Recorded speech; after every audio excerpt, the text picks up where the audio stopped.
Ang Pilipinas ay nakakaranas ng iba't ibang mga hamon at suliranin na nagpapahirap sa pag-unlad ng bansa. Narito ang ilang mga dahilan kung bakit mahirap pa rin ang Pilipinas. 1. Kahirapan at pagkakawatak-watak. Mayroong malaking pagkakaiba sa yaman at pagkakapantay-pantay sa bansa. 2.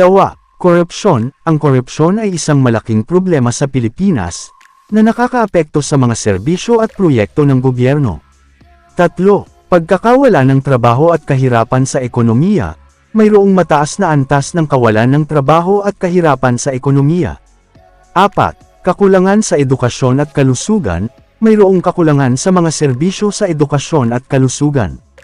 1. Pagkasira ng kapaligiran. Ang Pilipinas ay nakakaranas ng mga problema sa kapaligiran tulad ng polusyon, pagputol ng mga puno, at pagkasira ng mga tirahan.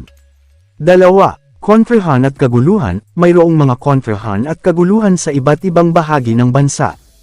1. Pagkakawala ng mga oportunidad. Mayroong limitadong mga oportunidad sa mga sektor ng ekonomiya. 2. Mga suliranin sa infrastruktura. Mayroong mga suliranin sa mga infrastruktura tulad ng mga kalsada, tulay, at mga paliparan. 3. Pagkakawala ng mga rekurso. Mayroong mga limitadong mga rekurso tulad ng tubig, kuryente, at mga mineral. 4. Mga epekto ng mga sakuna. Ang Pilipinas ay nakakaranas ng mga sakuna tulad ng mga lindol, bagyo, at mga baha. Upang malutas ang mga problema na ito, kailangan ng mga solusyon tulad ng 1. Pagpapabuti ng mga serbisyo sa edukasyon at kalusugan. 2. Paglikha ng mga oportunidad sa mga sektor ng ekonomiya. 3.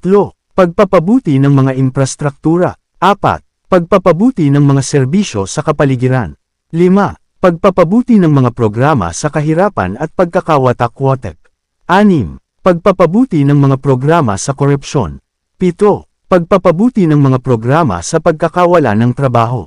8. Pagpapabuti ng mga programa sa mga sakuna. Kailangan ng mga kooperasyon at pagtutulungan ng mga Pilipino upang malutas ang mga problema na ito.